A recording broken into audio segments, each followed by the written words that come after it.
soal hikmah dari halal bihalal.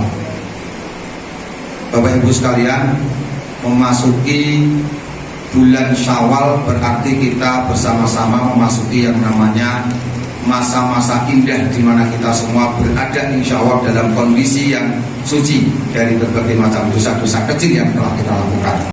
Lama sedikit sisa alam takwa, maka pakai PKS ini adalah juga pelapis sisa alam takwa. Karena partai dakwah yang dibangun berdasarkan dan dengan tujuan ketakwaan.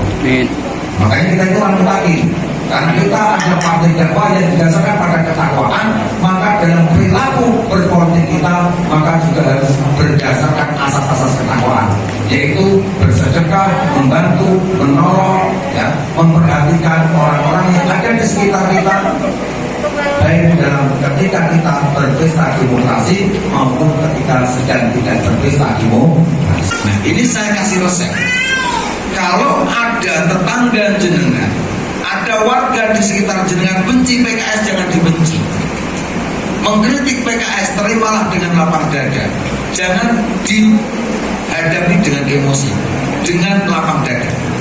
Anggap mereka ini adalah orang-orang penting, barang-barang penting yang harus tetap kita pelihara. Gimana maksudnya Pak Anies? Saudara, ibu-ibu yang di belakang, di rumah jenengan itu ada WC-nya enggak, Bu? Ada, Pak. Ada?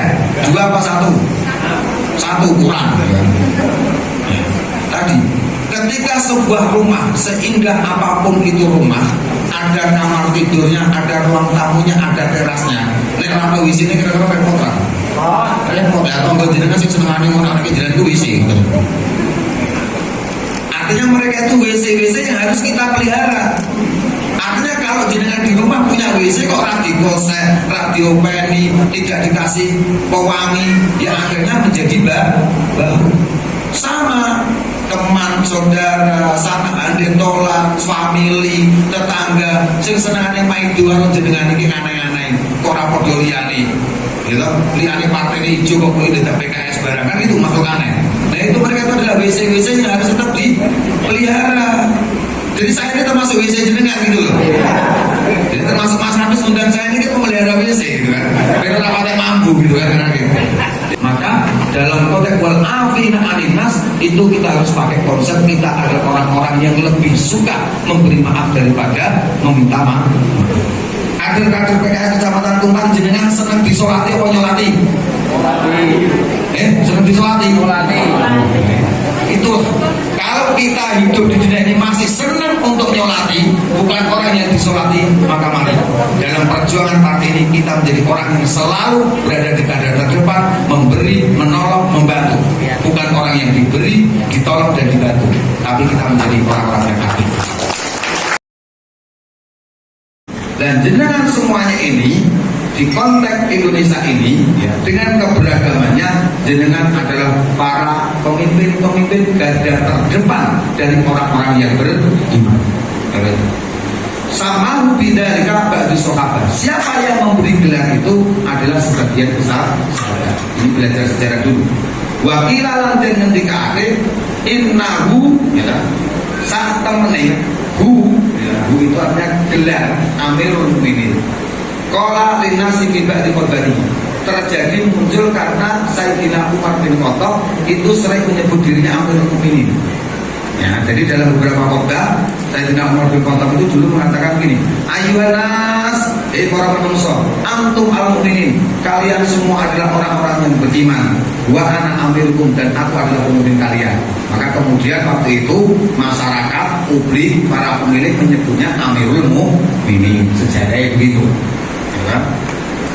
Terus wakana qabla dzalika iqalu lahu wakana lan ono sopo ini PKS itu ngaji kita pun keren itu wakana lan ono sopo Umar bin Khattab itu qabla dzalika sadurunge disebut Amirul Mukminin iqalu lahu den celuk sopo Umar bin Khattab ya khalifati Rasulullah. Jadi gelar Amirul Mukminin itu sebelum dikenal dengan Amirul Mukminin, orang memanggil Umar bin Khattab itu ya khalifati Rasulillah. khalifah pengganti Rasul. Terus waladhi kana bi Abi Qafas, nama Nabi SAW. Kemudian Rasulullah memberinya gelar Abi Qafas. Al-Qafas artinya singa. Kenapa disebut sebagai bapaknya singa? Karena Umar bin Khattab punya sifat yang tegas, bukan keras tapi tegas. Walakau bau bil faruq, walakau baulan. Lakau itu marapi, parapan, ya mendapatkan gelar. Lan marapi ing Umar bin Khattab sapa an-nabiyu Kanjeng Nabi bil faruqi dengan sebutan al-faruq. Al-faruq itu pembeda. Artinya kader-kader PKS itu adalah al-faruq, orang-orang yang menjadi pembeda antara hak dan yang batil. Harus tegas. Orang minggat-minggi, nek salah ya salah, nek bener ya bener. Orang iya tergantung amplop piro, lagi repot. Ya, PKS tidak boleh begitu. Karena kita ini termasuk jenengan sudah ada al-faruq. Al-faruq, orang-orang yang harus menjadi pembeda, penegas, garis pembatas, garis demarkasi, yang berani mengatakan mana yang benar dan mana yang salah. Terus di anna wa ta'ala farraqa bihi bainal haqqi wal batil. Kenapa disebut al-faruq? Karena dengan kehadiran Umar inilah Allah Subhanahu wa taala memberikan batasan mana yang benar dan mana yang batil. Mana orang-orang yang murni betul-betul mengakui kenabian Muhammad dan mana yang munafik dan mana yang menolak kenabian Muhammad. Fahuwa awwalu man jahara bil Islam. Ini perlu dicatat. Sebelum Umar bin Khattab masuk Islam, orang-orang yang masuk Islam itu ngaku Islam orang lain.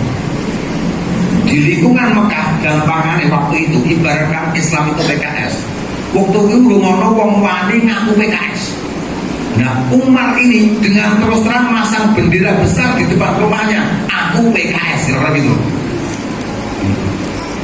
Sehingga dia disebut pembeda al-faruq. Sebelumnya sudah banyak kader-kader partai lain, tapi masih sembunyi-sembunyi, gitu. Masih Pak Gatot ngumpulin wong loro ning omah, wong telu ini. Ya, muncul para al-faruq yang berani masang stiker PKS, masang gambar Mas Nafis, gonek Mas Gatot juga nyalek ya dipasang loro-loro nih, gitu kan? Ya masalah. Artinya menjadi pemberani. Itu Umar bin Khattab awwalu man jahara bil Islam. Dia adalah orang pertama yang berani mendeklarasikan, ngaku ning publik bahwa aku Islam. Sebelumnya sudah ada yang masuk Islam, tapi urung sing wani aku Islam belum berani. Nah inilah, maka disebut al-faruq. Sejarahnya itu begitu. Jadi kalau kita mau meniru Sayyidina Umar ya tadi, monggo. Terus terang saja, ya toh. Kalau sekarang lagi musim peci, orang lambangin macam-macam, ditulisi PKS gitu kan. Ya, peci dan musola tulisannya PKS, urutan kan gitu kan. Nah, tahlilan gua peci PKS dan gitu. Awal man jahara di PKS, orang pertama yang mendeklarasikan bahwa saya PKS lahir dan batin, karena gitu. Nah aku lupa terima kira-kira. Aku beda ya, kira-kira gitu. Terus Aizil Islam bin Habib Rajulain ilaika. Termasuk Umar bin Khattab ini, masuknya Islam Umar bin Khattab adalah jawaban dari doa Nabi Muhammad SAW kepada Kanjeng Nabi.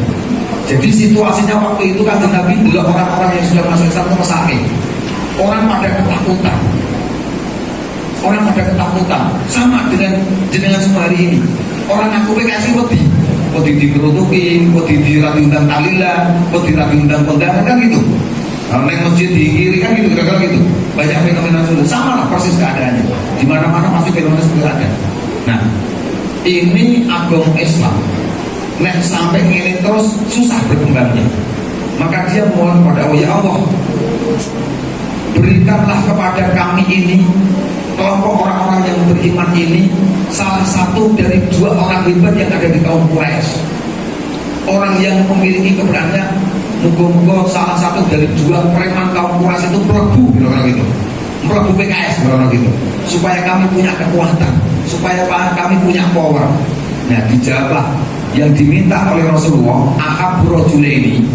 Itu adalah yang pertama itu Umar bin Khattab dan yang kedua adalah Abu Jahal. Tapi yang dimasukkan Islam oleh Allah SWT adalah Umar bin Khattab. Fa asbaha Umar fa aslama fa qala Rasulullah atani jibril Islam sar. Bahkan dan disebutkan ai farika ahli samai bi Islam Umar. Dengan masuknya Islam itu tidak hanya Nabi Muhammad yang senang, tapi para malaikat di langit, seluruh penduduk langit itu gembira. Kanjeng Nabi jadi Nabi ini Umar lebu Islam.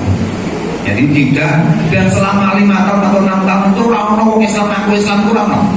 Semuanya diam-diam ngumpet. Nah, dengan hadirnya Umar bin Khattab yang berani dengan tegas menegaskan keislamannya, menegaskan ke-PKS-annya, maka baru umat Islam waktu itu punya power.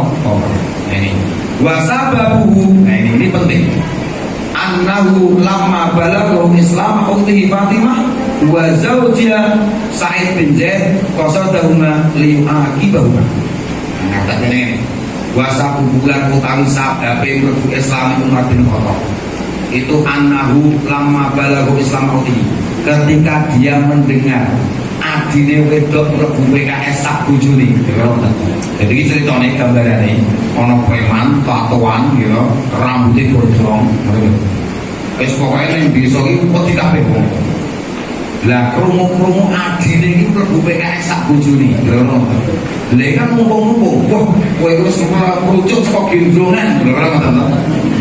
Pak mbok iki ra ono sing alirane kaya kowe. Lah kowe nesu-nesu. Makanya dia sejak dari rumah wis ketemu adiku kudu tak kamponi. Ya, orang ngomong-ngomong ngerti kerucut saka gendongan.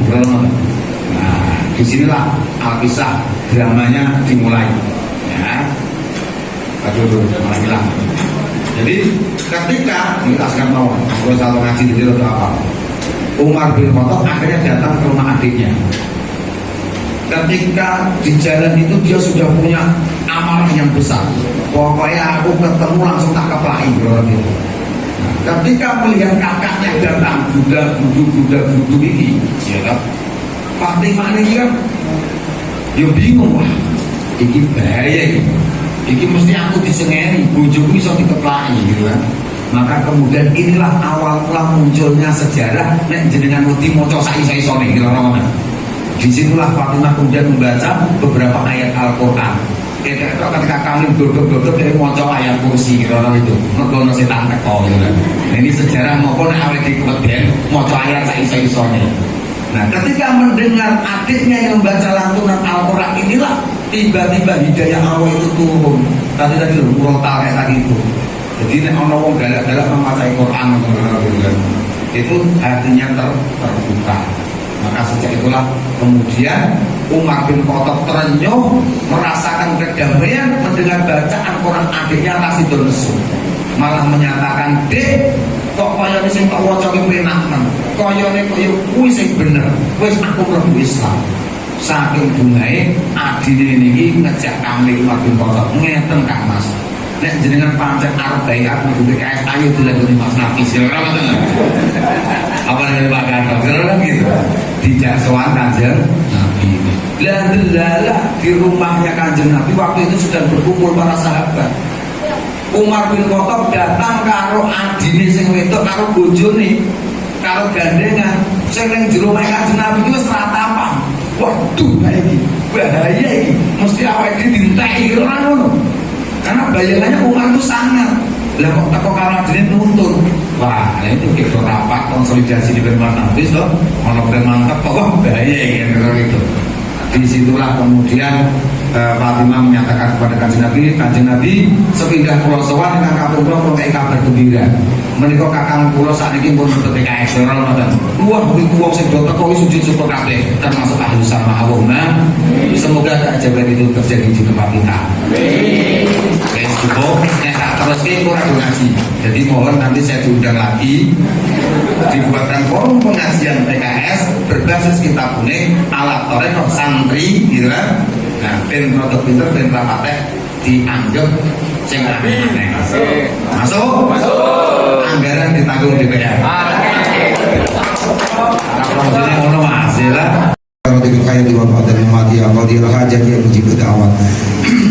يا فتاح يا عليم يا رزاق يا وهاب يا غني يا معين اللهم افتح لنا ابواب رحمتك وافتح لنا ابواب فضلك وافتح لنا ابواب رزقك وافتح لنا ابواب جنتك وافتح لنا ابواب مغفرتك اللهم ارزقنا رزقا حلالا طيبا مباركا وانت خير الرازقين Sabirin. Allahumma ij'alna minal muslimina kamilin. Ya Allah, ya Rahman yang Maha Pengasih lagi Maha Penyayang. Kami berkumpul di tempat ini tak lain hanya ingin menjadi hamba-hambamu yang soleh dan sesuai dengan apa yang Engkau perintahkan ya Allah.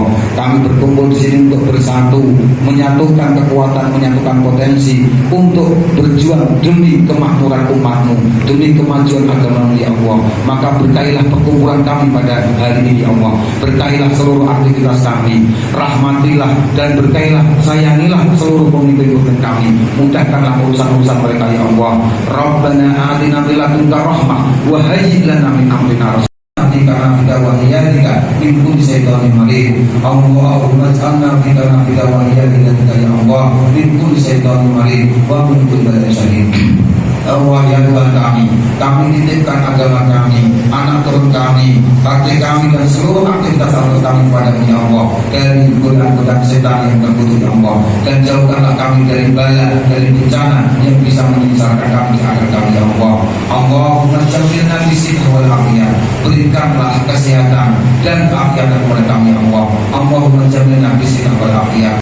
Dunia hasanah wa fil akhirati hasanah wa qina adzabannar. Subhana rabbika rabbil izzati amma yasifun wa salamun alal mursalin walhamdulillahi rabbil alamin.